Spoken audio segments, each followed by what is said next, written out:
Good morning everyone. Our school is organizing online classes and I will be taking classes for English subject, and today we will discuss question answer of lesson 16. So let's start page number 131. First question is choose the correct option. तो आपका first question है, आपको इसमें correct option choose करना है कि कौन से क्वेश्चन सही हैं. तो first option question is disaster means. Disaster का मतलब होता है जैसे कि कोई आपत्ति आती है तो उसका मतलब होता है डिजास्टर. तो अभी अपन देखते हैं क्या है. First is a pleasant incident distantly situated which brings happiness, and fourth is an unexpected event that cause loss of lives or health.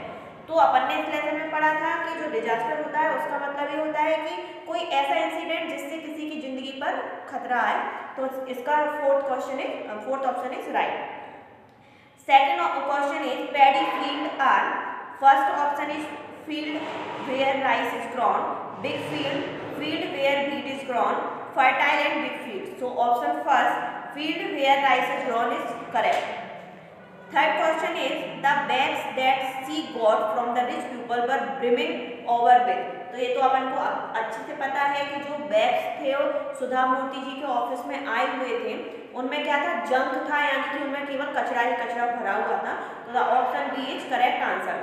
Fourth question is the writer of the article was invited to deliver a speech in a company, party, place और press conference. So writer को कहाँ पर invite किया गया था, एक company में. Fifth is the blank used to be superior one. तो ये तो अपन को पता है जो व्हाइट राइस थे वो सुपीरियर थे और जो रेड राइस थे वो इंफीरियर यानी कि बहुत कम थे.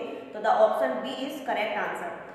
सो आंसर द फॉलोइंग क्वेश्चन 1 और 2 सेंटेंस, यानी कि 1 और 2 सेंटेंस में अपन को क्वेश्चन आंसर फाइंड आउट करने हैं. So the first question is why was the writer invited to Bangalore. यानी कि जो राइटर थे उनको बेंगलोर में क्यों इन्वाइट किया गया था.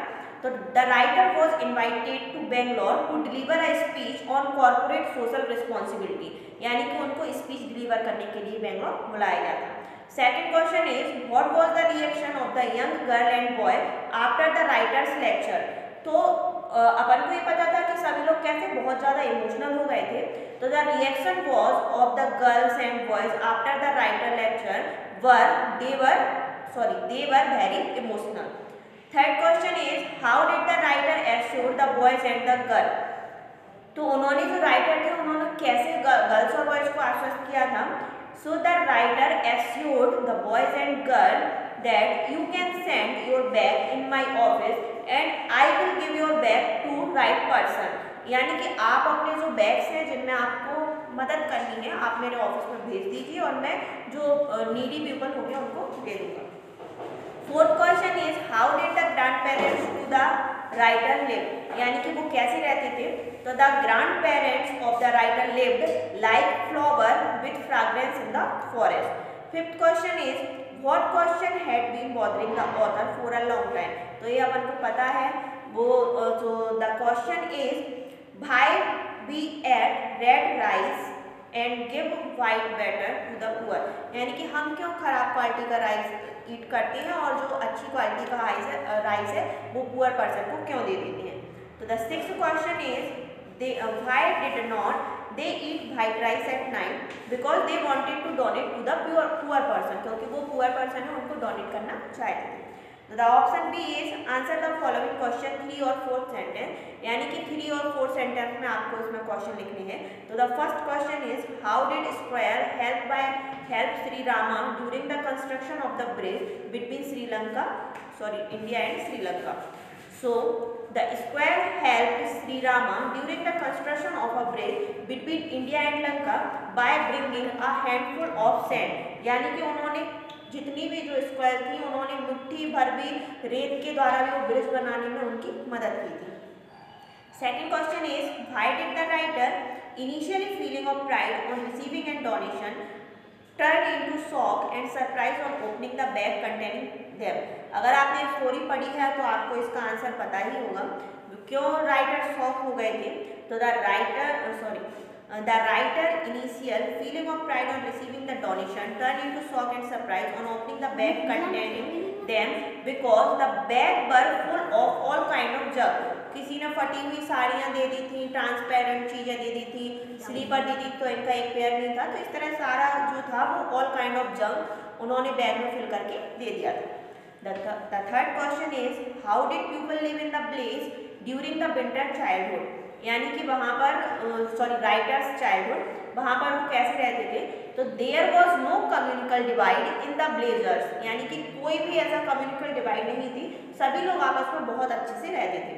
Fourth question is write any 4 lines as quoted by the writer from the weather. तो ये अपन को अच्छे से पता है, कुछ भी 4 लाइन्स आप इसमें से ले सकते हैं।